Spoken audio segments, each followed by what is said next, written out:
Dear students, I am Kaleem Khan नए lecture के साथ lecture number 14 chapter 2 question number 3 की तरफ हम आते हैं। फर्स्ट 2 क्वेश्चन हमने नेचर ऑफ रूट्स के बारे में किए थे। आज जो है ना वो हम क्वेश्चन नंबर 3 की तरफ आएंगे और उसके मुताबिक जो है ना वो नेचर ऑफ रूट्स और इसके मुताबिक जो हमारे पास सिचुएशंस हैं उनको सॉल्व करने की कोशिश करेंगे। आइए देखते हैं क्वेश्चन नंबर 3।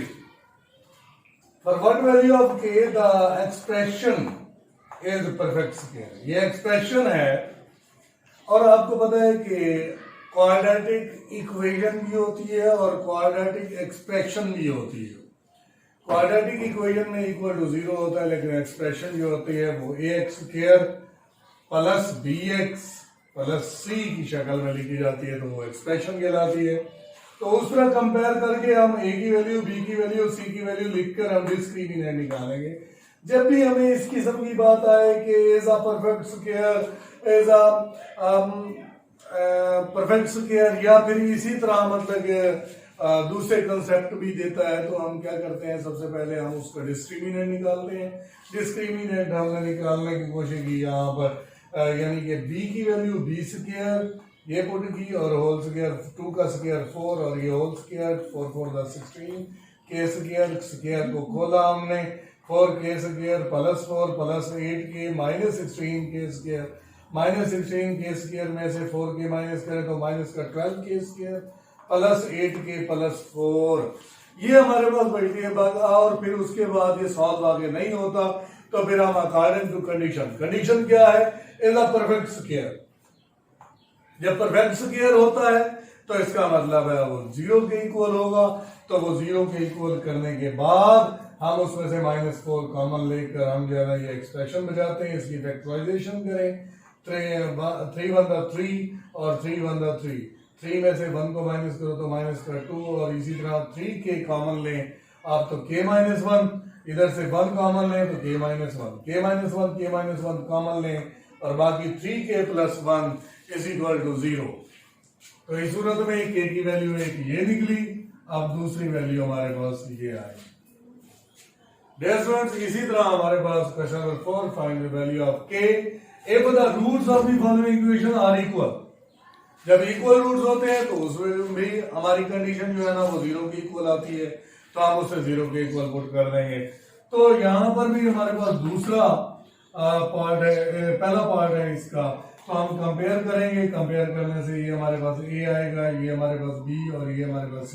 और यहाँ पर बच्चे भूल जाते हैं और जो कि गलती करते हैं वो समझते हैं कि ये k भी उसके साथ वेरिएबल है, तो वो यहाँ पर b की वैल्यू 3k की बजाय 3 लिख देते हैं।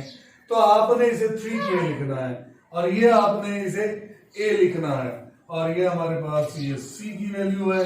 इसी तरह कंपेयर करने के बाद आप डिस्क्रिमिनेंट निकालेंगे। डिस्क्रिमिनेंट निकालते हैं 3k square minus 4 into first term a into c, हमने मल्टीप्लाई किया और उसको स्क्वायर खोला तो हमारे पास ये एक्सप्रेशन आया। ये एक्सप्रेशन अकॉर्डिंग टू कंडीशन 0 के इक्वल। कंडीशन क्या है कि roots are equal, equation are equal roots. तो इसी तरह यहाँ पर से 3 कॉमन ले लें और बाकी हमारे पास ये क्वाड्रेटिक फॉर्म आ गई। अब ये क्वाड्रेटिक फॉर्म k की शक्ल में आई है और k की शक्ल में आप जो है ना इसको फैक्टराइज करेंगे। फैक्टराइज करने के बाद 6 टू द 12 -6 -2 -8 बनता है, और ये कॉमन लेंगे k-2 और 3k-2, ये फैक्टर हैं।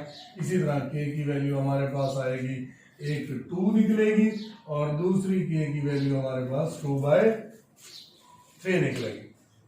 डियर स्टूडेंट्स, इसी तरह इसका सेकंड पार्ट वो भी हमने कंपेयर करना है। कंपेयर करने के बाद इसका कोफिशिएंट 1 है, इसका b ये है और ये c है।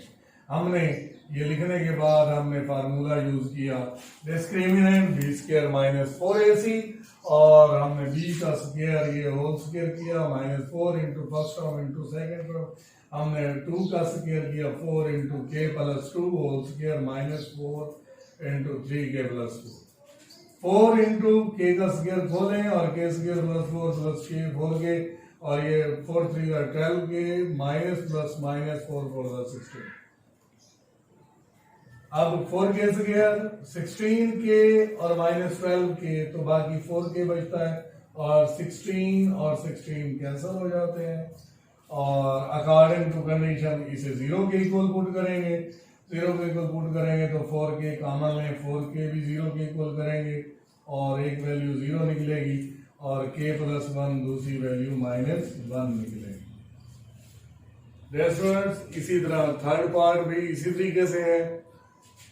थर्ड पार्ट में भी हमने उसी तरह कंपेयरिंग करनी है और ये a, ये b और ये हमारा c और discriminant b square minus 4ac उसी तरह हमने पुट किया b स्क्वायर माइनस 4 और a की जगह पर ये और c की जगह पर ये पुट करने के बाद मल्टीप्लाई इसका होल स्क्वायर किया और इसका होल स्क्वायर खोला और यहाँ पर ये आया तो हमारे पास ये एक इक्वेशन बन गई k square minus 2k plus 1। According to condition क्या है कि वो 0 के इक्वल करना है। 0 के इक्वल क्यों करना है, वहां सवाल में था roots are equal, roots are equal, that's why is equal to 0। यहां पर हम फैक्टराइज करेंगे, फैक्टराइज करने के बाद हमारे पास ये k माइनस 1 और k माइनस 1 आता है।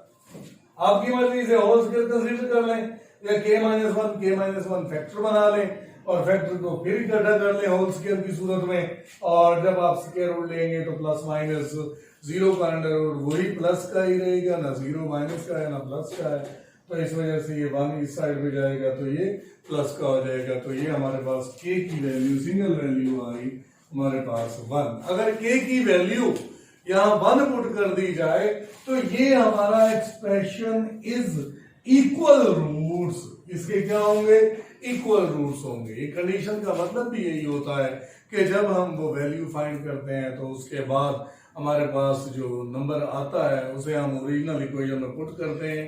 पुट करने के बाद अगर वो उसको सेटिस्फाई करती है और उसके इक्वल रूट्स आते हैं और हमारी कंडीशन सेटिस्फाई होती है तो दैट्स गुड। तो इसी तरह आज के लेक्चर में इतना ही, इंशाअल्लाह फिर नेक्स्ट लेक्चर में नेक्स्ट क्वेश्चन के साथ मुलाकात होगी। तब तक के लिए इजाजत, अपना ख्याल रखिएगा, अल्लाह हाफिज।